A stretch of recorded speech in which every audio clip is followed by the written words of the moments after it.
Hello, and welcome to my Gimbals Mechanic prototype. As you can already see, the main menu is a looping scenario, and we'll hit play just before we fall into the incinerator. Now the first thing that happens to the player is they'll start in this empty room with nothing to do but move forward. And as they do, they will fall for this blue platform, which will collapse immediately, teaching the player that these ones as well will probably also collapse. Now, two ways can be done about this.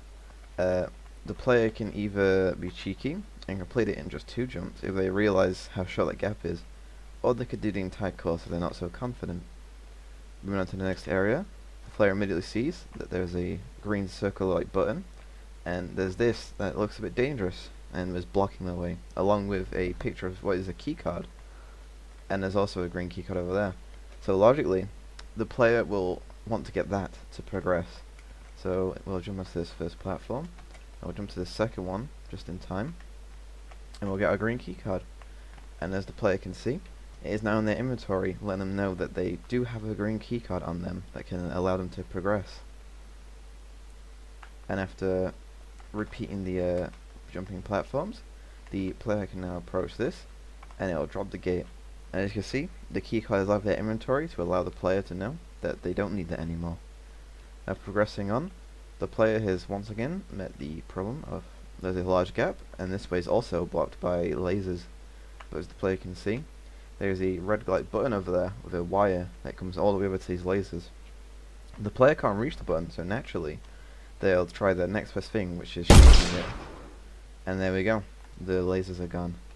Now the player can make their way up here in this very dark room with a window as the only source of light, and they'll see the crane in the distance, which will allow them to pick that up.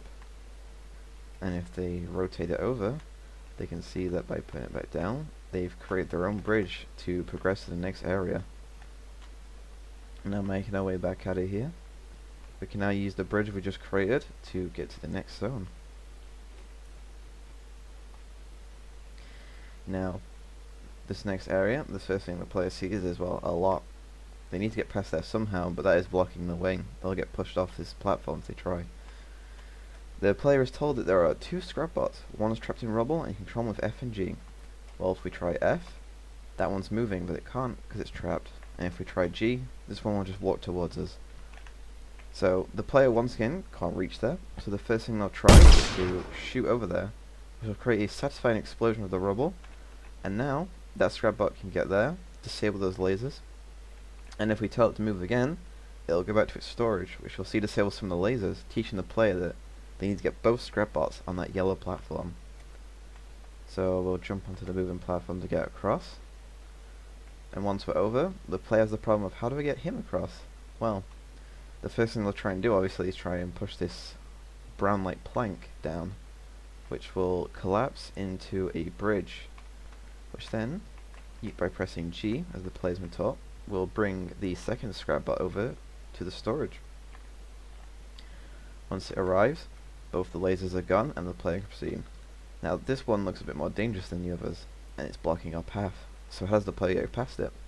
Well, there's only one thing the player can really see that stands out in this room, and once again it's something they can't reach, so they go to option 2 and shoot it. It collapses.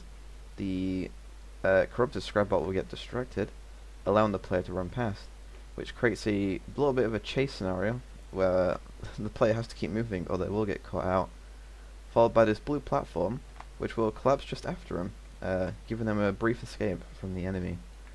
And just like that, the player has made it to the final room where they are congratulated, and they are told that they now take a brave plunge into darkness, referencing to this, which is a slow conveyor which will lead the player to the darkness, which will bring them back to the main menu, creating a loop. Now, the only thing left for me to show is the numerous ways the player can die and how it will reset the game. So this is the first one, which is obviously the lava floors, and if the player does actually fall, it will put them back to the main menu, giving them another chance to play.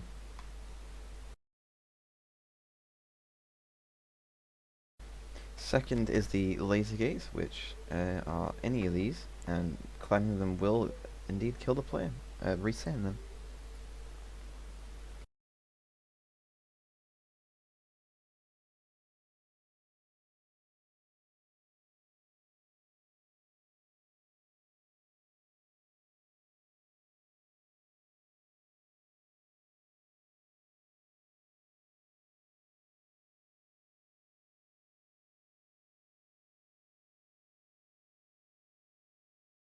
And the final one being the hostile scrap bot, which will kill the player on contact.